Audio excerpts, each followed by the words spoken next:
Mesdames, Messieurs, bonjour, bienvenue. C'est le journal de midi sur Savane TV. Au titre de ce journal, les ambassadeurs et consuls généraux burkinabés se penchent sur les grandes priorités du pays. Les travaux de la 14e conférence des ambassadeurs et consuls généraux du Burkina ont pris fin aujourd'hui à Ouagadougou. Le résumé de la conférence dès l'entame de cette édition. Le Conseil supérieur de la communication a signé ce matin avec 3 promoteurs des conventions d'attribution de fréquences de radio. La nouveauté, c'est que la période d'exploitation des fréquences de radio passe de 5 à 10 ans. Vous entendrez la réaction du Conseil supérieur de la communication dans ce journal également.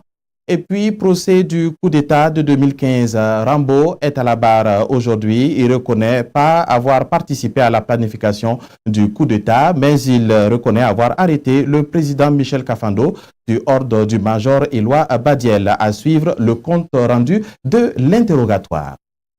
Encore une fois de plus, merci de me recevoir chez vous. Diplomatie pour débuter ce journal, la 14e conférence des ambassadeurs et consuls généraux du Burkina Faso a refermé ses portes ce matin. Au total, 43 ambassadeurs et 13 consuls ont pris part à cette conférence.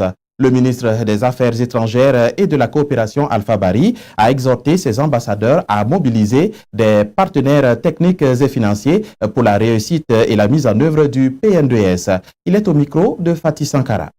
En ce moment même où le nord de notre pays fait face à une escalade de violence et d'attaques obligeant nos enfants écoliers et leurs braves encadreurs les enseignants à déserter les salles de classe, notre diplomatie doit se replacer résolument dans sa mission régalienne, celle de la défense du peuple burkinabé et de ses intérêts sur la scène internationale en vue d'aider ce vaste plan qu'est le PNDS et le programme d'urgence pour le Sahel à prendre plus d'envergure pour réaliser ses nobles ambitions.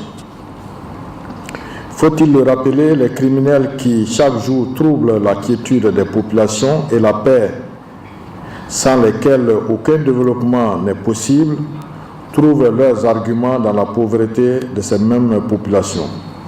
Voilà pourquoi, en plus de l'action militaire menée conjointement dans un cadre de partenariat, notre diplomatie se doit de mobiliser davantage les amis et partenaires du Burkina Faso pour les mettre au service du développement économique et social de notre pays. Le Conseil supérieur de la communication a signé ce matin avec 3 promoteurs de conventions d'attribution de fréquences de radio. La nouveauté, c'est que la période d'exploitation des fréquences de radio passe de 5 à 10 ans. Le président du Conseil supérieur de la communication s'exprime au micro de Fatih Sankara. Au regard des charges d'exploitation, au regard des contraintes particulières que connaissent les radios, il était important que ces radios-là aient une longueur, qu'ils aient un horizon un peu plus important que les 5 ans de par le passé.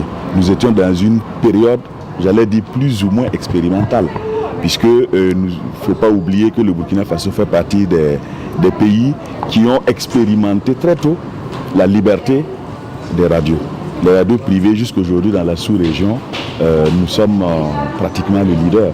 Donc cette expérimentation qui a été heureuse a interpellé à la fois les acteurs de l'État, mais aussi les promoteurs des radios pour que on essaie d'élargir leur horizon de façon à ce qu'ils aient plus de sérénité pour envisager des choses à plus long terme.